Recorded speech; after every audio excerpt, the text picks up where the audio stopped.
Pues mira, yo soy un trabajador de la cultura de tiempo completo.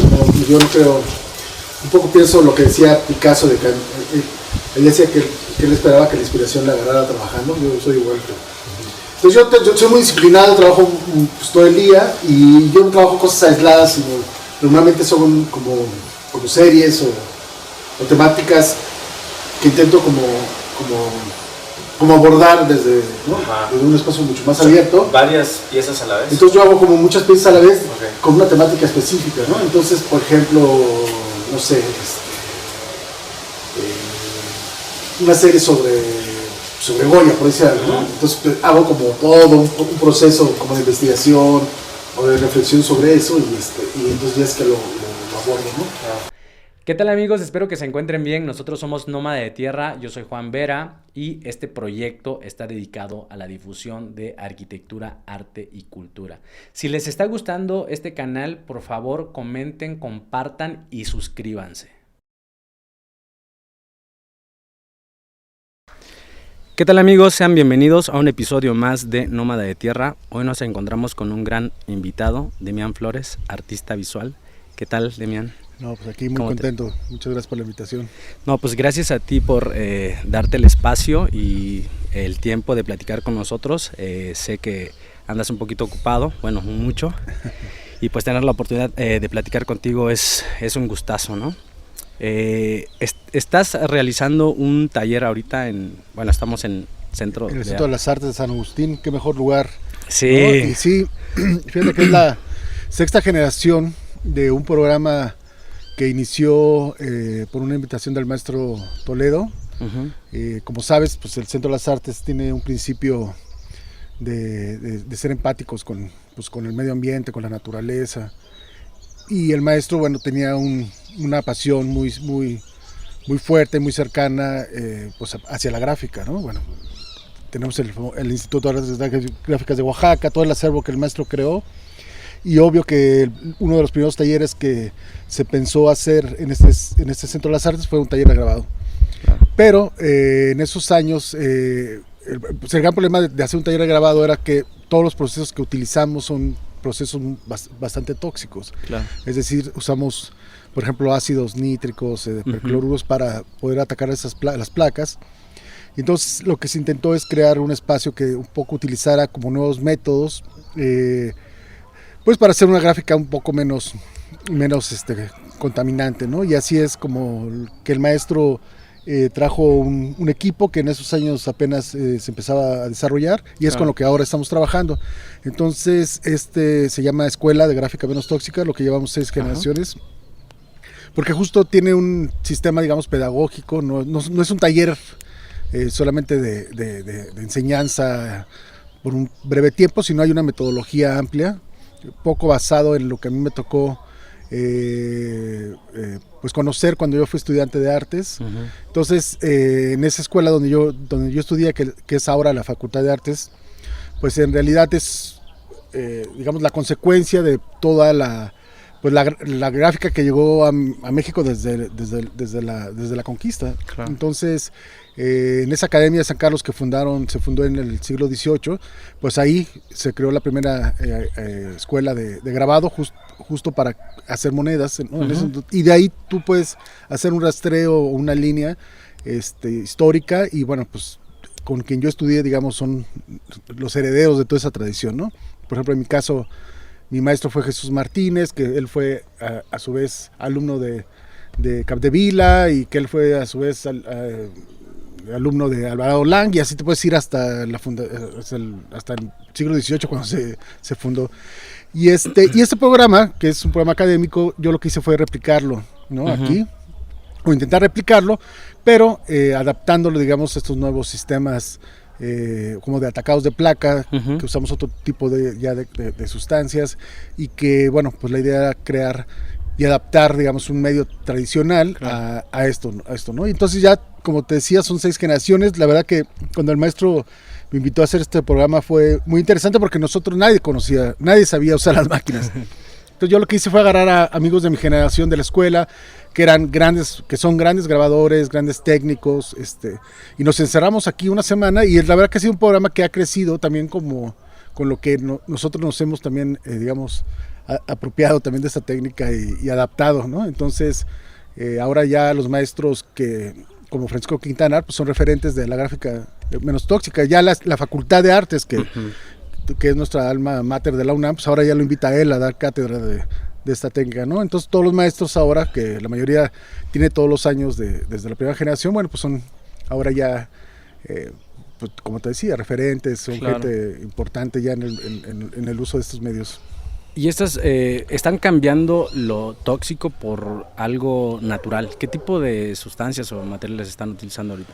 Pues mira, la técnica se usa, es menos tóxica porque sí se sigue usando ciertas sustancias, como por ejemplo el aguarrás, hay algunas cosas que sí lo usamos con menos cantidad. Estamos intentando cada vez suplir reducir el impacto, ¿no? Reducirlo, exactamente. No podemos dejar de impactar. Pero, por ejemplo, ahorita el maestro Rodrigo Telles, que está impartiendo el tercer módulo, o sea, ya estamos usando, por ejemplo, medios que ya ni siquiera se usan ácidos, ¿no? Son fotopolímeros, que normalmente son medios que se usaron para la industria pues publicitaria, y que ahora nosotros las usamos para hacer, digamos, para que sean matrices para piezas artísticas, ¿no? Claro. Entonces, por ejemplo, estos fotopolímeros funcionan con una placa sensible que se expone a la luz con un positivo, pero eso ya solamente con el contacto de ese fotopolímero con el agua ya hace que eso tenga también una reacción y que se adhiera la imagen a la placa. Entonces son ese tipo de técnicas las que estamos ahora como usando. Sí. Y pues la verdad que ahora estamos muy contentos porque además tenemos a 15 jóvenes con una calidad, la mayoría oaxaqueños, con una calidad increíble, impresionante, ¿no? Entonces también habla de la vitalidad, yo creo, de los jóvenes en Oaxaca, de la creatividad, o sea, pues sí, de la fuerza creativa que tienen.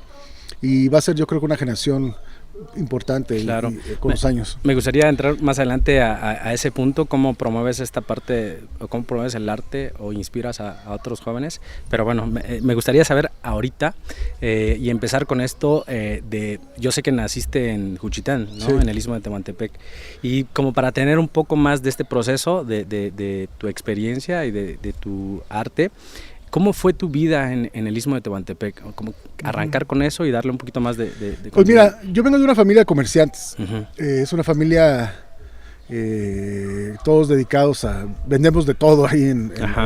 Yo vengo de la cuarta sección, que es el mero centro. Y mi abuelo, por ejemplo, en los años 50 fue presidente municipal de Juchitán, ¿no? Entonces también yo crecí pues metido en este mundo pues de tener una tienda y de tener un comercio, ¿no? Claro. Que pues uno va viviendo entre cajas, ¿no? Entre mercancía. Pero ahí fíjate que fue una parte para mí pues increíble por muchas razones. Una, porque mucho de lo que hago ahora en mi trabajo tiene digamos una carga visual de todo eso que yo en esos años consumí. Pues a nivel de las marcas. Me acuerdo que cuando yo era niño, pues la gente traía los productos a venderte con manuales, donde pues no eran fotografías los objetos, sino eran grabados, dibujos, ¿no? Entonces te decían, bueno, pues las palas, tales palas, tal. Y entonces uno hacía esos encargos, o sea, en base a ese manual, y luego pues ya regresaba el señor tiempo después con los productos. Entonces eso es como una parte que ahora yo tengo como una... Pues sí, como una relación muy, muy fuerte con ese tipo de imágenes, como muy metidas en la imagen como de las cosas, ¿no? de lo que se vendía, ¿no? Claro, eso aporta al proceso cuando tú realizas una obra. Sí, ahora sí, ahora. En ese entonces, digo, no lo tenía yo, obviamente no lo tenía claro, pero eso me fue creando un imaginario. Claro. Una base de datos visuales que después con el tiempo salieron, ¿no? Y la segunda parte de mi vida en Juchitán obviamente tiene que ver o sea, digamos en cuanto a mi carrera, tiene que ver pues con la Casa de la Cultura. Claro. Porque pues esta Casa de la Cultura que fundó el maestro Toledo en el 71, pues para los 80s yo ya estaba ahí tomando pues, talleres, ¿no? Entonces fue también una forma como muy directa de relacionarme con los medios visuales, pero además de abrevar hacia todos los proyectos que el maestro nos regaló, ¿no? Le regaló al pueblo juchiteco, que por ejemplo en ese entonces yo me acuerdo mucho de las revistas que nosotros leíamos, como Guchachireza, ¿no? Que era esta revista que el maestro hizo con Víctor de la Cruz, y que pues era pues un contenedor de la información, de nuestra historia, de nuestros, ¿no? de nuestra poesía, de nuestra palabra, ¿no? O las primeras ediciones que también el maestro hizo con el entonces Ayuntamiento Popular de Juchitán, donde se publicaban libros de poesía, era un sinfín de cosas, ¿no? Y de las estrategias que obviamente que el maestro, ahí siendo el primer laboratorio que después vino a desarrollar todo en Oaxaca, pues era muy contundente, ¿no? Como la biblioteca obviamente especializada en libros de arte, que pues yo tuve la fortuna de acceder a ella, nuestra sala de arte prehispánico, donde pues todos pasamos y nos reconocimos, ¿no? Entonces, bueno, esa es una, como digamos, esa parte como que yo puedo hablar sobre Juchitán, pero además, pues toda esta tradición, pues de una familia de negocios, una abuela que pues mi abuela no le gustaba hablar ni siquiera español, ¿no? Y entonces siempre metido como en una parte muy arraigada, digamos, a la cultura, a la cultura zapoteca, y arraigado mucho a las costumbres, a eso. Entonces yo después ya a los 13 años me fui a la Ciudad de México a vivir, pero antes de yo entrar a la escuela de arte, justo tuve otro regreso a Juchitán, que para mí fue contundente, porque, bueno, vine primero a la ciudad a conocer a nuestro Toledo, porque mi padre estaba muy dudoso de si realmente, pues yo le había dicho que quería estudiar artes, y pues no sabía de dónde había yo. Que ese sería un punto también importante, es ¿cómo te das cuenta que quieres hacer eso, ¿no? ¿En qué momento decides? Pues lo decido porque hay un momento en que lo único que hacía era eso, era dibujar. Y fue, te digo, que en un regreso a Juchitán, yo me fui antes de terminar la prepa a vivir otro año a Juchitán. Y ese año para mí fue fundamental porque, digamos, viví un Juchitán que lo había vivido, pero no me había detenido a verlo y a observarlo, ¿no? Entonces volví a caminar, y eso me hizo me detonó pues justo una necesidad como de expresarlo con algo, y empecé a pintar en Juchitán, antes de estudiar. Y entonces yo creo que ahí es donde yo pues justo decido dedicarme a esto, y bueno, tenía la fortuna de ir como habías yo estudiado la prepa en la UNAM en la Ciudad de México, pues tuve la fortuna de hacer pues tener mi pase directo a la entonces Escuela Nacional de Artes Plásticas, y fue cuando, bueno, yo también ahí sucede algo muy valioso para mí, porque te cuento que mi papá, como pensando en que de dónde yo iba a querer pintar, pues me trae pues no sé qué edad tendría, pues antes del último año de la preparatoria, que tiene uno como 18, ¿no? 18 o 19, 17. ¿no? Entonces me trae aquí, y bueno, conozco al maestro Toledo, y fue muy linda esa ocasión, porque él vivía en donde después fue el Pochote. Y me acuerdo que él estaba haciendo en su patio, en donde estaban así como un patio como este, él estaba modelando todas las paredes, todo estaba lleno de esculturas, ¿no? Y entonces yo entro y me siento con él, lo veo trabajar, estaba haciendo como unos peces, no cruzamos ninguna palabra, pero yo cuando salí de ahí, pues obviamente que dije, no, esto es lo que quiero hacer, y el maestro sí me dijo, caminando, pues que le daba gusto, porque en esos años, fíjate que era muy difícil que alguien pudiera pues irse a estudiar fuera, o ahora que ya hay más, bueno, está toda esta infraestructura que el maestro ha creado, y que la verdad que es una cosa que ha sido cambiante, rotundo a Oaxaca, por ejemplo, y ahora por eso Oaxaca hoy es un epicentro cultural por esta infraestructura que está, pero que en esos años no existía. Entonces el maestro le dio mucho gusto, me dijo, oye, qué bueno que vas a estudiar, y pues venme a ver, o sea, tráeme tus dibujos, y pues en lo que yo pueda apoyarte. Entonces yo lo hice. Entonces los primeros dibujos que hice, que empecé a hacer, yo viajaba a Oaxaca, y ahí empieza mi vida ya con la ciudad de Oaxaca, porque como tú sabes, la gente del Istmo, pues no veníamos mucho tampoco para acá. Claro. Y como que y luego, bueno, yo viviendo en la ciudad, pues yo iba directo a Juchitán, y me regresaba, no tenía por qué pasar por la ciudad de Oaxaca. Pero pues por la invitación del maestro, pues yo empecé a venir, y yo le traía mis dibujos, y él me dejaba grabados en la mesa siempre para que yo los revisara, y libros, ¿no? Para leer. Y entonces tuve una especie de como de segunda universidad, ¿no?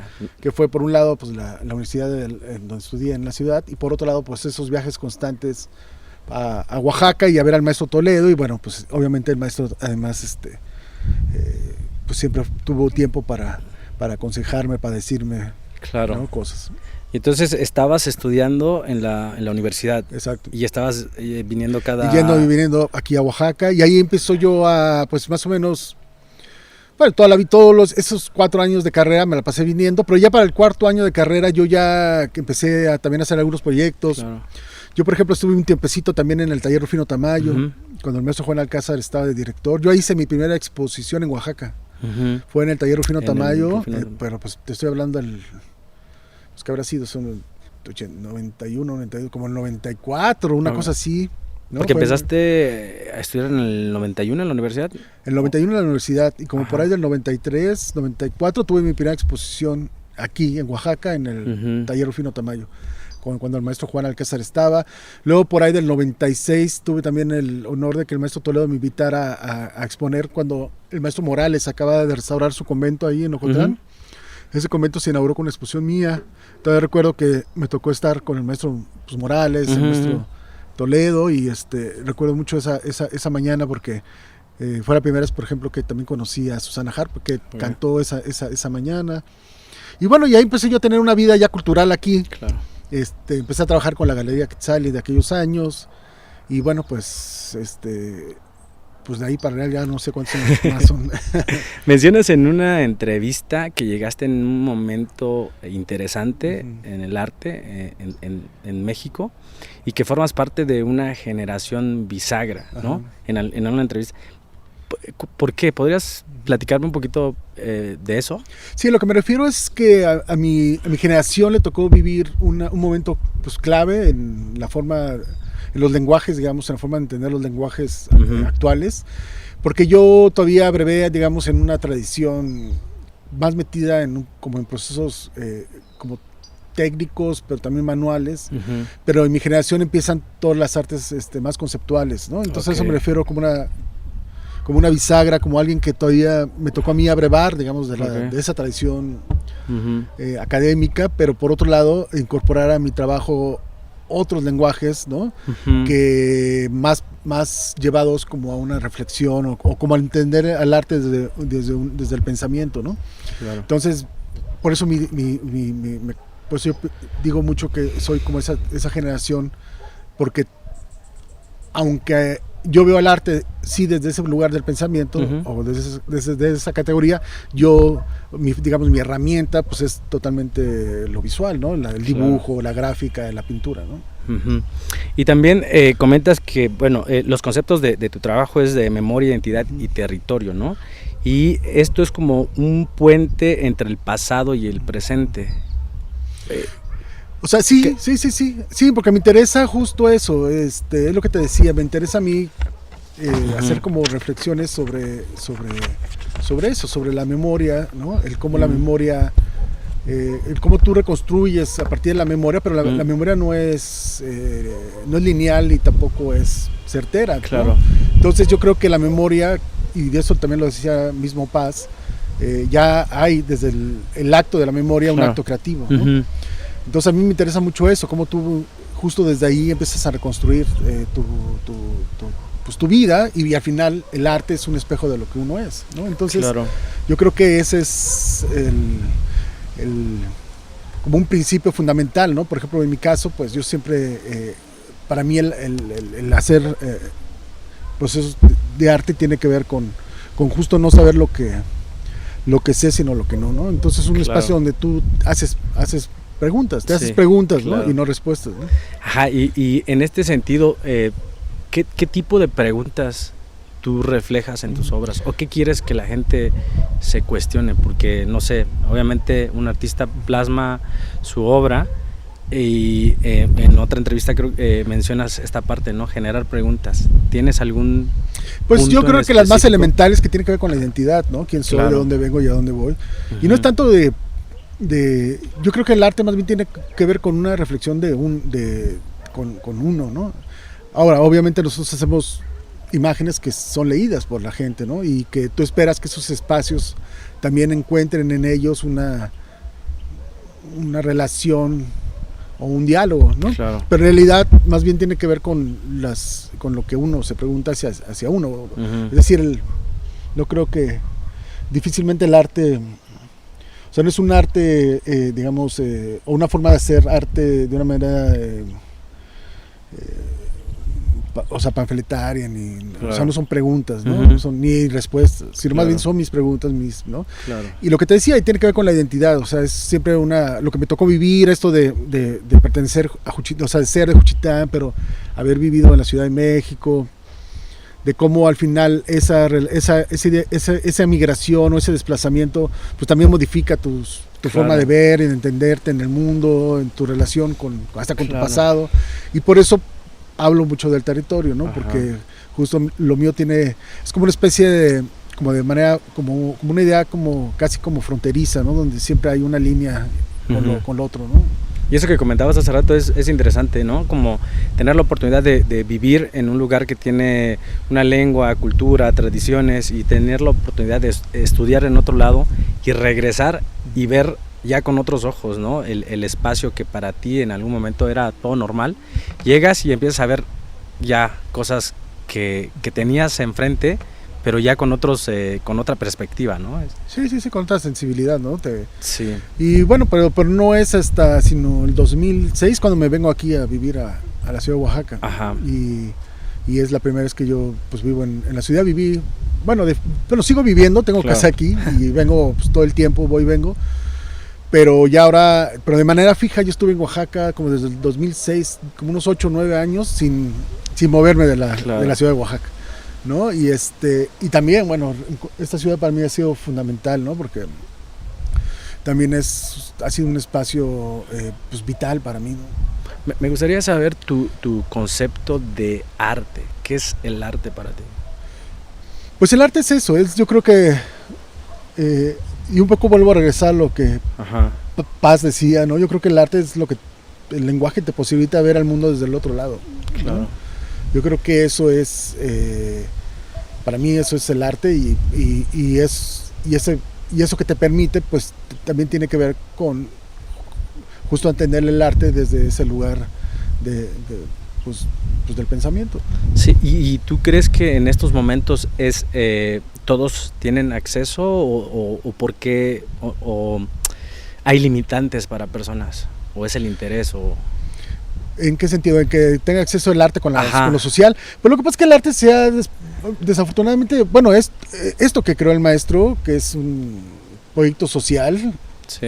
Yo creo que es único en el mundo, pero Uh-huh. desafortunadamente el arte se ha ido pues cada vez separando más de la gente. Antes fíjate que era parte de la canasta básica, el arte era como ir a comprar, sí, como parte de ese mercado, sí, y ahora no, ahora pareciera que es algo como muy lejano, cada vez más lejano de la gente. La gente pues ya no se acerca mucho tampoco a los museos, claro. O sea, o lo ven como algo muy lejano que no, o sea, como algo que no, cuando debería ser al revés. Creo que el modelo que hizo el maestro Toledo aquí en Oaxaca es, yo creo que la forma más ideal para poder, el acceso es fácil de poder acceder, exacto. Sí, y en el 2006 vi en una entrevista también, tú llegas a Oaxaca un poquito antes del movimiento magisterial, y en este momento tú traías un proyecto que se llama La Curtiduría, ¿no? Sí, bueno, mira, yo venía en realidad viajando. Yo acababa de regresar de París, donde viví unos años, y yo venía como viviendo. En aquellos años había como un movimiento muy fuerte de residencias artísticas que de hecho no existían en México. Uh-huh. Y yo había estado pues, en una residencia justo en París, había estado en Nueva York. Y entonces yo cuando me vine a Oaxaca a vivir, como que en realidad el proyecto que yo más bien quería desarrollar aquí era un proyecto de residencias. Uh-huh. Y entonces poder, justo con esas residencias, digamos, entablar un espacio de comunicación con el mundo artístico. Claro. Y fue que yo encontré este espacio que después se llamó La Curtiduría, y que era la penúltima curtiduría abierta en el barrio de Jalatlaco, y que yo empecé a a remodelar justo para hacer las residencias, pero como bien dijiste, yo llegué poco antes de explotar el movimiento del 2006. Entonces, para el momento en que empieza el movimiento, pues este espacio, pues de manera natural, creo, se volvió como en un foco, se perdió en un centro pues necesario para todos los que estamos viviendo el conflicto. Entonces ahí empezaron a suceder cosas. Ajá. Primero como una respuesta, obvio, a lo que se vivía por la problemática, pero que además poco a poco fue encontrando otras vías ya más metidas en el arte, ¿no? En abrir más el espacio, ya no tan politizado, sino como en una parte más de educación. Pero llegaste a concretar toda esa parte de residencias. Sí, empezó el 2006, primero fue como un espacio, te digo, como hacíamos exposiciones, hacíamos temáticas como necesarias en ese entonces que creíamos importantes.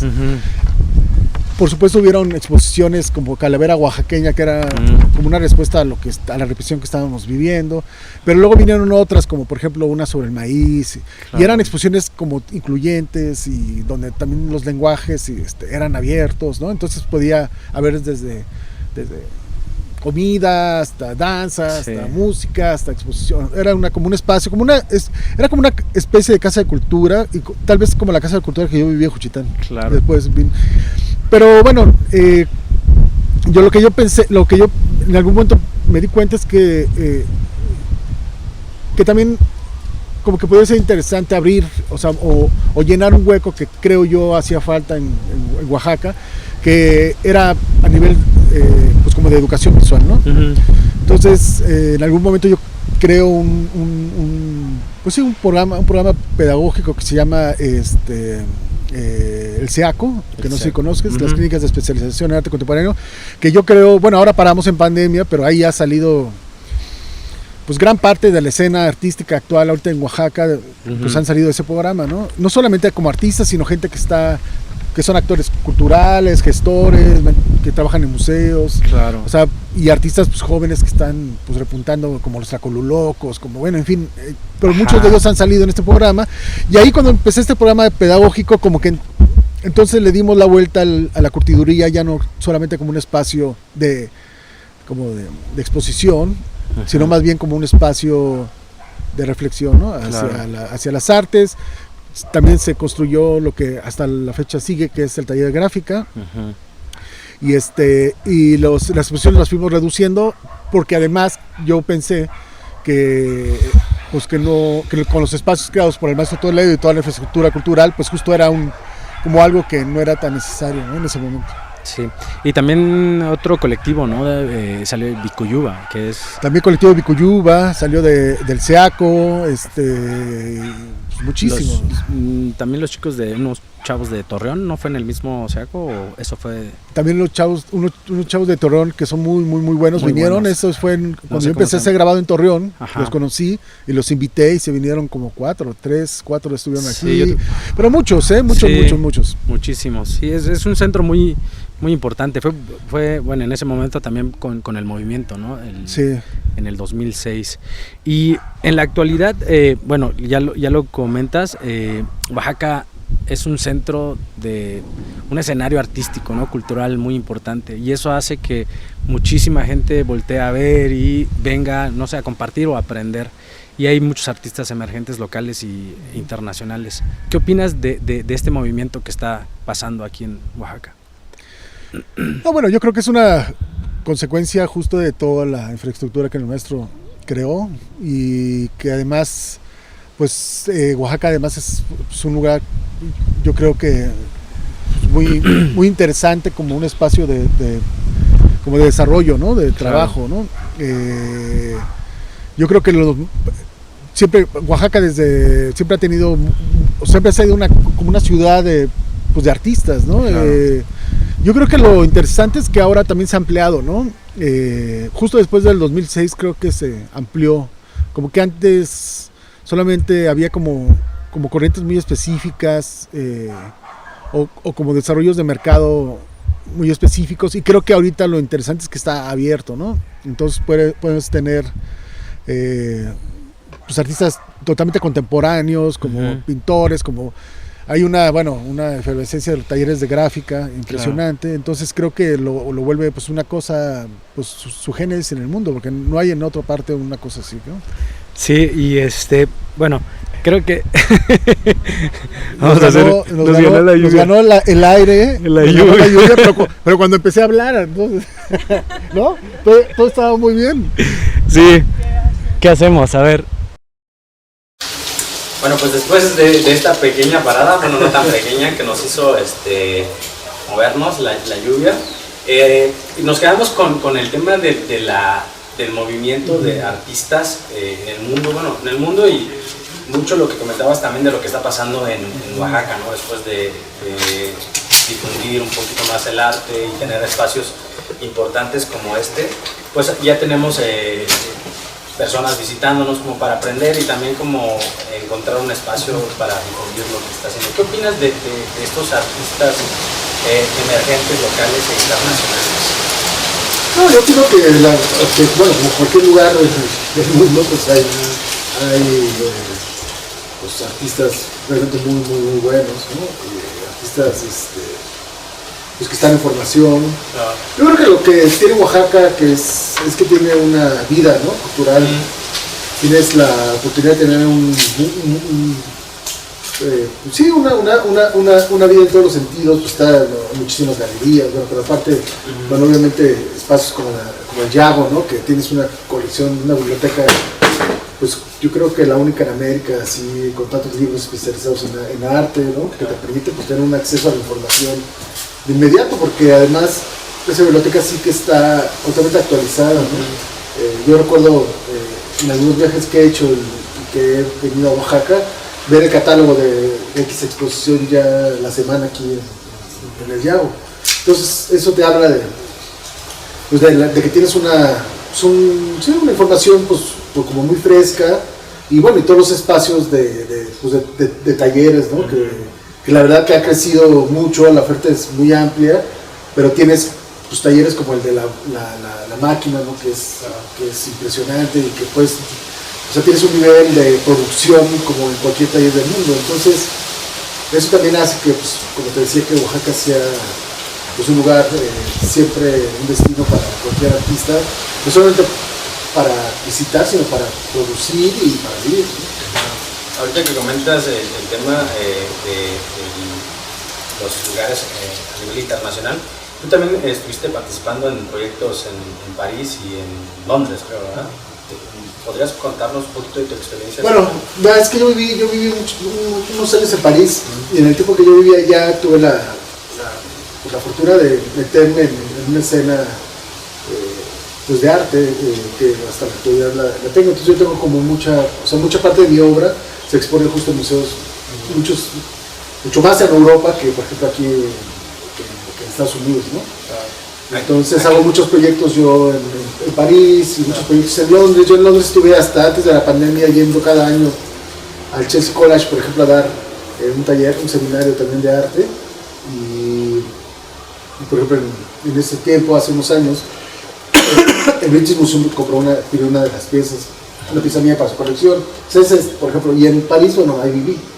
Entonces ahí pues viví 2 años y ahí viví en un lugar que se llama la Ciudad Internacional de las Artes, que es un complejo artístico donde se hizo por ahí de los 70s y pues países, digamos, construyeron bajo un modelo departamentos para creadores. México no tiene, por supuesto que no tiene su departamento. Entonces para que nosotros podamos acceder a ellos es porque un país te invite, ¿no? Y en mi caso fue pues la gente de cultura en aquellos tiempos, el agregado cultural de México, de Francia y México, se dio cuenta que la gente que iba a estudiar a París regresaba y no se dedicaba a la creación, a la producción, sino a la docencia. Entonces nos llevaron en un programa piloto y fui yo, y entonces la idea era ahora que artistas que nos pusiéramos a trabajar nada más. Entonces estuvo todo dado que fui a trabajar durante ese tiempo y luego ahí también tuve la oportunidad de trabajar en uno de los talleres más importantes del mundo, que es el taller de Bransen, donde trabajó pues el maestro Toledo, pero además toda la gente de su generación que vivió en París, como Gironella, Cuevas, ¿no? Y que actualmente, bueno, que trabajó además, que sigue trabajando artistas pues, de la talla de Alechinsky. Y ahí, bueno, pues yo he hecho pues, muchas ediciones desde ese tiempo y cada vez que voy a París, pues voy a trabajar así. ¿Y fue difícil para ti entrar en esta parte del arte ahí? ¿O pues lo que pasa es que yo, distinto, porque, mira, por ejemplo, en mi caso, cuando yo estaba estudiando arte, no existía la figura del curador. Okay. Entonces era el crítico de arte quien podía hacer o deshacer una carrera de un artista, ¿no?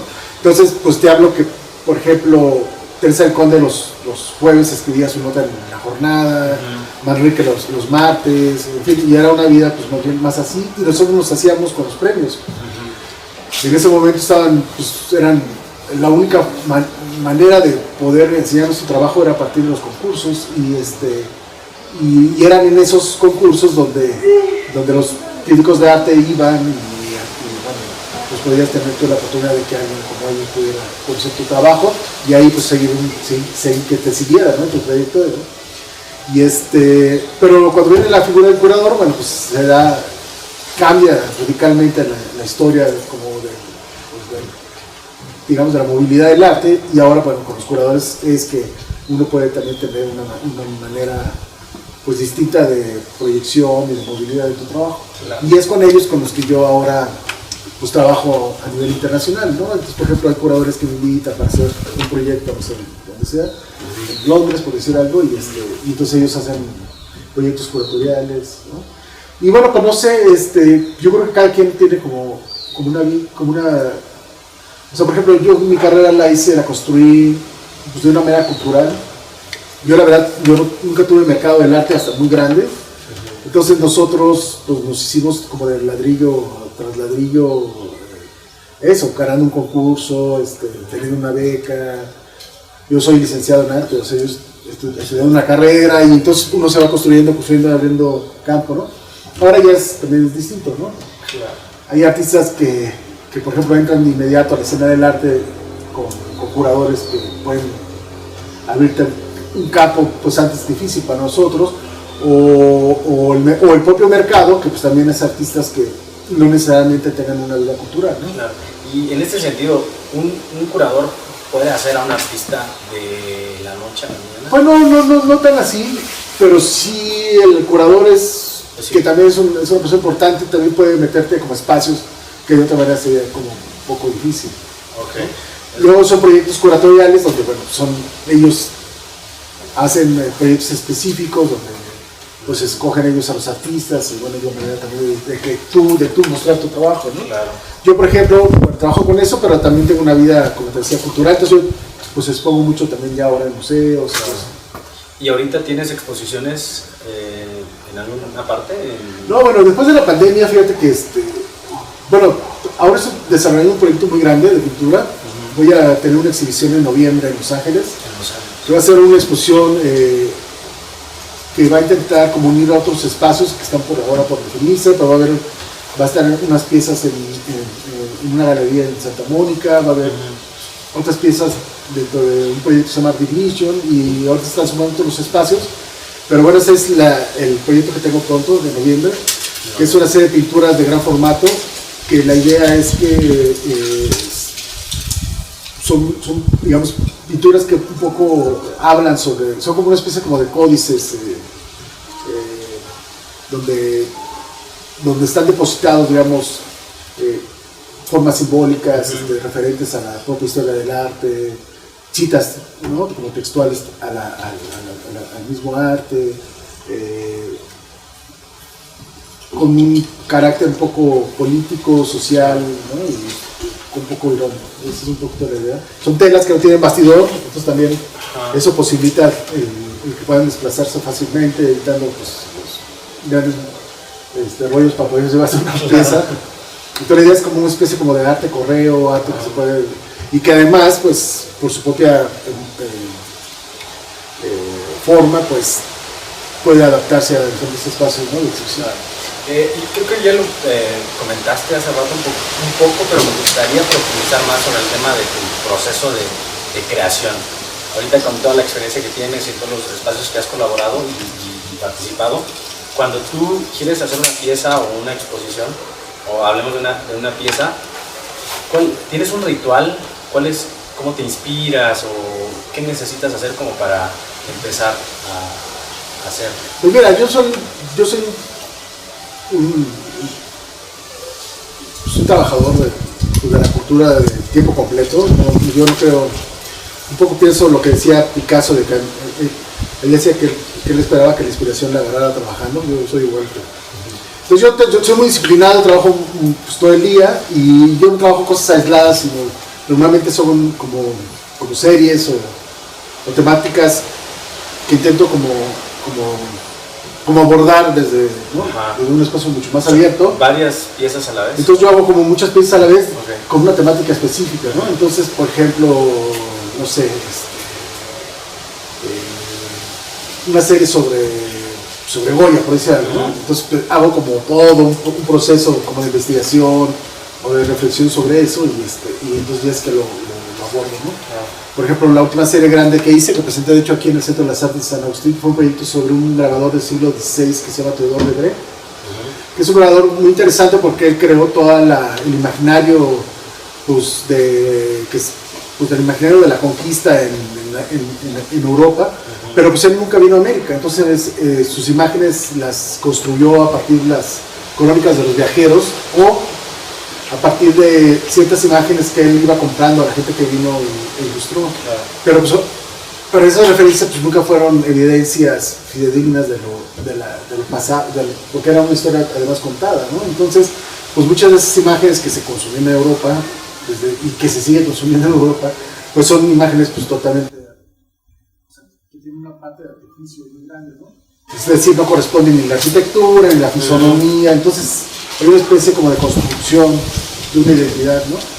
Y entonces, al igual que él se basó en eso, yo me basé en esas imágenes que él creó para volver a reconstruir, digamos, esos espacios, pero ya vinculados, por ejemplo, a temas pues, políticos, temas sociales, o cuestionamientos, por ejemplo, que tienen que ver sobre la violencia que estamos viviendo, ¿no?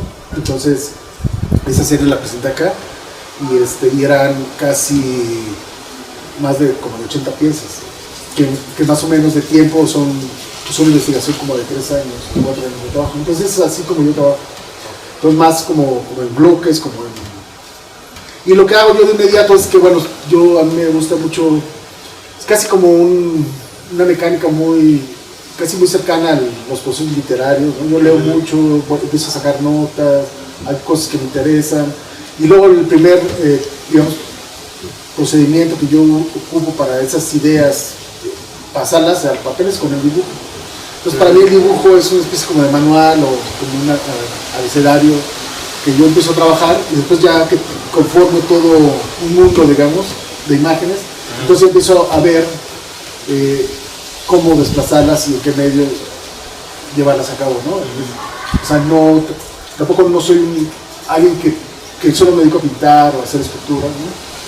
Sino que más bien esas ideas son quienes me dicen qué técnica usar o cómo usarla, ¿no? Claro. Y, por ejemplo, estás trabajando en varias piezas y más o menos son 3 años, dices, de investigación, ¿no? ¿Cuándo te das cuenta de que esa pieza ya tiene todos los elementos necesarios para decir, ya terminó? Pues porque te acaba gustando a ti. Okay. O sea, al final uno pinta lo que le gusta, ¿no? Entonces tú pues estás acostumbrado visualmente a eso, entonces pues queda cuando ya no hay más que hacerle la pieza y tiene una construcción, digamos. Claro. O sea, que todo lo que tú estuviste buscando, pues están ahí, ¿no? Pasa que en alguna ocasión hay una pieza que tarde muchos años y no encuentres todavía como esa satisfacción. Pues no tanto, pero sí hay piezas que yo rompo mucho, o sea, hay veces que no funcionan y que pues nunca salen del taller y que nunca... O mecanismos que de repente uno hace cosas erróneas y... Por ejemplo, yo hace unos 15 años más, unos 20 años tal vez, hice una serie que se llamaba... Cicatela, que hablaba sobre yo veía cómo el surf estaba cambiando la fisonomía del lugar, ¿no? Y entonces yo empecé a hacer unas tablas de surf, pero hechas con barro negro. y entonces yo trabajaba con los artesanos y hacíamos los dibujos. Pero por ejemplo toda esa serie de tablas de surf nunca salieron porque resulta que el barro negro es muy frágil si no está en si no es en una forma redonda, por eso las ollas todo es sólido, pero si tú las haces rectas es muy frágil el barro. Entonces toda esa serie que fue como 6 meses o más de trabajo, pues no quedó nada más que todas se rompieron en los hornos y no quedó nada de eso. Entonces, por ejemplo, eso es como una decisión errónea de usar un material, pero son esos accidentes que pasan, ¿no? O series o cuadros que tú estás pintando, pero que al final te das cuenta de que no funciona, pues, y no tiras. ¿No pasa que alguien lo ve y le guste? ¿O nadie puede ver algo antes de que salga? Pues no, sí me ha pasado. Yo, por ejemplo, tengo como anécdota, el crítico de arte que fue director del Yago, Fernando Galo de Aguinaga, él y yo somos muy amigos desde jóvenes, y una vez él, estando en mi taller en la Ciudad de México, pues vio una de esas telas como una caja ya para tirarse, y él la abrió y dijo, no, ¿cómo vas a...? Me la dejas en la caja. Entonces yo le dije, no, pues llévatela si quieres, y se la llevó, y ahora la tiene en su sala, y es una pieza que la fue a rescatar, ¿no? Pero por ejemplo esa pieza que tiene él es bastante singular porque hice 2, 3 piezas que tenía que ver con el bordado, o sea, empecé a incorporar como bordado, o sea, bordaba como hilo y como o sea, pero no, sentí que no iba a llevarme en ningún lugar. Entonces la pieza que tiene él, pues es como la única referencia a esa serie que pues, nunca existió, ¿no? Y ahorita que mencionas el tema Oaxaca es un centro que promueve el arte, la cultura, y también tenemos un movimiento ahí, ¿no? Que está cambiando el entorno. Simplemente como retomar ese punto, que me gustaría saber tu opinión de la gentrificación y Oaxaca a través de, no sé, de la cultura, del arte, de las tradiciones. Pues está terrible, porque mira, yo cuando llegué al Jalatlaco, por ejemplo, en el 2006, pues Jalatlaco no es lo que es hoy, ¿no? Sí. Y de hecho, una de las cosas por las que la regiduría se cambió de ahí, pues justo fue porque era ya imposible estar en una colonia tan turística, tan cara. Y eso, pues, fíjate que ahora que yo vivo también en el barrio de Xochimilco, me doy cuenta en los últimos años que está pasando básicamente también lo mismo, ¿no? Se está convirtiendo en ciudades de Airbnb, ¿no? Entonces, y eso pues sí, lo que hace es que va desplazando pues justo a la gente, ¿no? Y eso, pero esa es una cosa que pasa en todo el mundo, ¿no? Y que es una cosa terrible, pero pues que tampoco se puede controlar, pero que es básicamente controlable, porque pues tiene que ver con el mercado y con el que no puede estar. Sí. Y bueno, para ir cerrando ya con estos puntos, también tienes proyectos sociales, ¿no? Sí. Me gustaría escuchar un poco de los proyectos que nos estás platicando hace rato. De algunos. Pues mira, el más fuerte, pues obvio es el de la copiduría, ¿no? Que tuvimos que cerrar, el taller de gráfica sí está abierto. Desafortunadamente trabajando con poca gente, porque pues por el tema de COVID es muy difícil, no es un taller muy grande, pero por ejemplo ahí ha habido artistas como Carlos Serpa de Venezuela a trabajar en estos meses que han pasado. Por ejemplo, muchos de los alumnos de aquí del programa que tengo en mi casa, los invité también a conocer el proceso de la litografía, porque aquí no hay litografía, entonces ellos están yendo. Ese es, yo creo, que el espacio que está más vital, y que este año también, este año, hicimos un programa bien interesante en Guajuapan, que fue un programa de producción. Invitamos a curadores como Sol Enaro, pero también a artistas como Iván Edesa, a llevar hicimos una convocatoria pública, se seleccionó un grupo de jóvenes y se trabajó con ellos durante 6 meses, un poquito más, ¿no? Y para producir obra y hacer una exhibición. Entonces, por ejemplo, eso fue este año hace poco. Y luego en la Ciudad de México, pues hay un proyecto que está parado porque con la pandemia también, que es un proyectito para los niños del barrio donde está en mi taller, que es un barrio pues un barrio popular, un barrio de estos que se han ganado con la lucha de la gente, pues todo lo que tiene, ¿no? Entonces tiene muchas problemáticas y yo les hice a los niños ahí, tienen un cineclub y hay un espacio de talleres y que bueno, eso ahora está cerrado, pero bueno, pensamos que nada más que baje un poco la pandemia, volverlo a abrir. ¿Y qué otra cosa ahí? Bueno, con Natalia Toledo y Mardonio Carballo, cuando fue el terremoto en Juchitán, también hicimos un colectivo que se llama Viniviri y con ellos pues también hemos hecho muchas cosas con los niños en Juchitán. Y bueno, pues básicamente eso lo hicimos en la séptima. En la séptima porque nosotros llegamos, pues yo llegué al día siguiente del terremoto y la verdad que la gente generosa nos dio mucho apoyo, pero el lugar donde decidimos que fuera digamos el centro de recolectar todo lo que la gente nos iba donando y poderlo distribuir fue en la casa de Natalia. Entonces ahí llegó el primer camión como de 10 toneladas a los 2 días pero bueno, pues imagínate un camión para bajarlo entre 3 personas. Entonces, cuando menos nos dimos cuenta, se habían acercado los niños ahí del barrio, nos estaban ayudando ya, y entonces fue con ellos que les hicimos todo este proyecto como de apoyo para la gente, ¿no? Lo que la gente nos donaba y lo podíamos distribuir, ¿no? Despensas, cosas, ¿no? Hubo mucho trabajo colaborativo, ¿no? En ese... Sí, muchísimo. Era como recordar un poquito de lo que había antes o de lo que los abuelos o papás hablaban, ¿no? En los trabajos de, no sé, desde la parte de la fiesta, pero también cuando alguien tenía que construir su casa, ¿no? Sí, el techo y todo eso. Sí, se recuperó muchísimas cosas muy bellas y yo conocí también un Juchitán que no conocía, la verdad, porque digo, nosotros estamos a nuestros callejones, lo ves, pero nunca había dimensionado todos esos mundos que existen dentro de esas calles, ¿no? Y como nos metíamos pues a todos esos lados para repartir las despensas, las cosas que llevábamos, pues pude conocer una parte de Juchitán que la verdad no desconocía, y más, bueno, toda la parte de la séptima, ¿no? Claro, sí.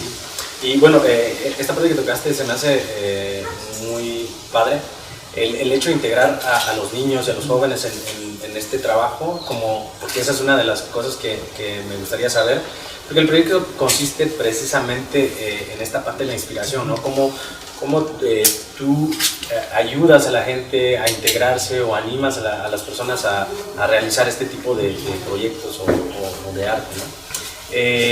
Me gustaría que nos dieras la parte en la que te inspiras ahora como de forma general. ¿Cuáles son tus inspiraciones? ¿O hay artistas? O no sé, en general. Pues mi inspiración, sin dudarlo, es el maestro Francisco Torres, ¿no? O sea, por muchas razones. Una, porque pues yo crecí pues justo cobijado en todo lo que él creó, desde Juchitán, desde la Casa de la Cultura, y creo que lo que él hizo y desarrolló pues es un modelo pleno de arte y sociedad. Entonces yo sí creo que él es mi... Bueno, y después pues el tiempo me dio la oportunidad de tener una relación con él pues muy cercana, y para mí él siempre fue no solamente el gran artista, que por supuesto y sin dudarlo lo es, pero también el gran humanista, ¿no? Yo creo que fue una persona que justo entendió o supo ver como esa necesidad y esa única posibilidad de cambiar a una sociedad como la que vivimos con el arte. Entonces yo sí creo en él, y mucho de lo que hago, o casi todo, pues siempre tiene una referencia a eso, ¿no? ¿Convivías constantemente? Conviví constantemente, sí, te digo que desde que entré a la escuela de arte vine mucho aquí a verlo, y después hicimos cosas juntos, muchos proyectos juntos, ¿no? Y de una forma más como, no de trabajo, supongo, ¿no? No, y de una relación ya, sí, de una relación, de una amistad, pero pues de las últimas cosas que justo trabajamos juntos, pues fue cuando el terremoto en Juchitán, ¿no? Que yo venía todo el tiempo aquí a Oaxaca, y con él hicimos varias cosas allá, y bueno, pues, la verdad que fue una relación siempre, ¿no? Vital, ¿no? ¿Tienes alguna anécdota así que digas, esto está padre compartirlo, que te gustaría compartir? Pues no sé, con el maestro, entonces es que yo tuve muchas, muchísimas, no sabría cuál poder contar, pero a ver cuál podría ser, es que no sé, no sé. Bueno, yo tuve, fíjate que cuando yo estaba estudiando arte, esa puede ser buena, porque A mí me impresionaba mucho el maestro, me ponía muy nervioso. Ajá. No, pues se me hacía una figura. Y yo creo que él se dio cuenta de eso, de que yo me ponía muy nervioso, y entonces él encontró un mecanismo perfecto para podernos cubrir. Porque pues cuando él me dejaba gráfica, me daba libros, pues yo no sabía qué decirle. Entonces lo que él hacía es que me citaba de cuenta en el Yago, me decía, pues nos vemos en el Yago a las 10 de la mañana. Pues yo llegaba al Yago y entonces la señorita o quien estuviera ahí me decía, oye, pues permítame tanto. Entonces le marcaban al maestro, decía, ya llegó de enviar. Y el maestro me hablaba por teléfono. Entonces yo cuando por teléfono ya podía entablar un diálogo, ¿no? Ya no lo tenía enfrente. ¿No? Entonces ya hablaba con él, me decía, bueno, pues ya te dejé unos libros, léete este libro, mira ahí que hay unas gráficas de Asger John, revísalos, porque creo que tiene que ver con lo que estás haciendo. Y ya, entonces yo me metía a uno de los salones ahí del Yago, leía todo, lo revisaba, me llevaba algunos libros a la ciudad, porque me los prestaban porque eran libros pues, que había que leer en semanas. Y y entonces hablaba con él y ya le daba las gracias y todo, y así me la pasé yo creo como 2 años teniendo una relación sin verlo, ¿no? Que era curioso. Ay, qué padre. Pues bueno, vamos a ya con mis últimas 2 preguntas. Es un libro o 2 libros que le recomiendes a nuestros amigos que quieran empezar algo similar o en general como para inspiración. Híjole, libros. 1 o 2. De cualquier cosa. Que a ti te guste o que te haya dejado algo. Pues es que no sé si eso, los libros estos, bueno, los van a inspirar en la vida, ¿no? Mira, yo por ejemplo de los libros que más bonitos que yo tuve de niño fue justo El conejo y el convento del maestro Toledo. Eso lo recomiendo.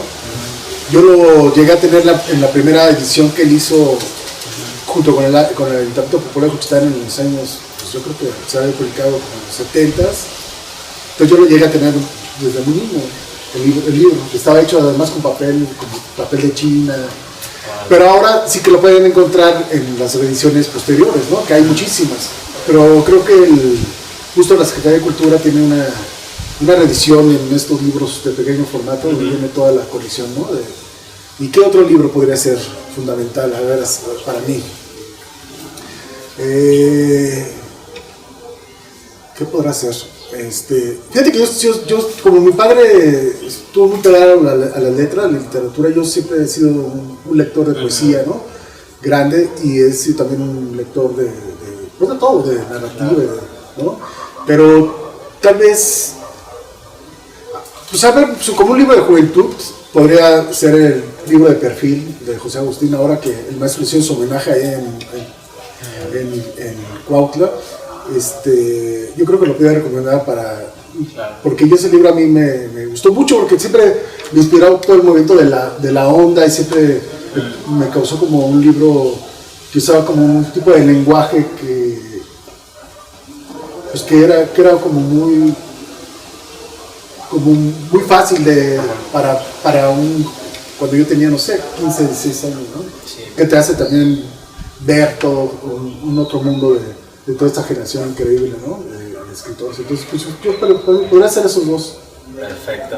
Y ya, 3 recomendaciones para las personas que quieran iniciarse en el mundo del arte, o si no en el arte, pero realizar algo que les gusta. Híjole. Pues mira, yo lo podría concentrar en una que es, pues, yo ya me acuerdo a mi maestro, Erenberg, que me decía, bueno, a ver, ¿tú qué pensarías del arte? ¿Tú qué es lo que quisieras ser? ¿Como famoso, ser como rico, o entender al arte como una forma del pensamiento y honestidad, ¿no? Y entonces yo creo que se me quedaría con esa última, ¿no? O sea, tener honestidad, y si realmente es algo que se quieran dedicar, pues intentar hacerlo de la manera más profesional, y que es justo eso, formándose. Si no pueden acudir a una escuela de arte, a veces porque es difícil, pues hay otras miles de opciones, como lo que el Centro de las Artes San Vicente da de manera gratuita, sí, y donde tú puedes venir y formarte, ¿no? Entonces, creo que una vez más esa es la gran lección del maestro Toledo, ¿no? Pues, Demian, muchísimas gracias por tu tiempo y por las experiencias y toda esta parte de la conversación que es muy interesante. Sabemos que estás muy ocupado y el hecho de tenerte aquí enfrente y tener esta conversación nos hace sentir súper agradecidos. Y no sé si quieras agregar algo más a la conversación. Pues nada, más que pues más bien agradecerte, ¿no? Gracias por el espacio y pues a todo tu público, pues un saludo, un abrazo y pues nos estaremos viendo por las calles o por los lugares de Oaxaca. Sí, seguramente sí. Pues muchas gracias a todos, gracias por seguirnos también. Si les está gustando el proyecto, por favor denle me gusta al video, compartan y déjenos sus comentarios. También pueden seguir en las páginas de Nómada de Tierra y también de Demian Flores en Instagram, Facebook y en la página web. Exactamente. Pues muchas gracias y hasta la próxima. Saludos. Buenísimo. Buenísimo, gracias. No, padre.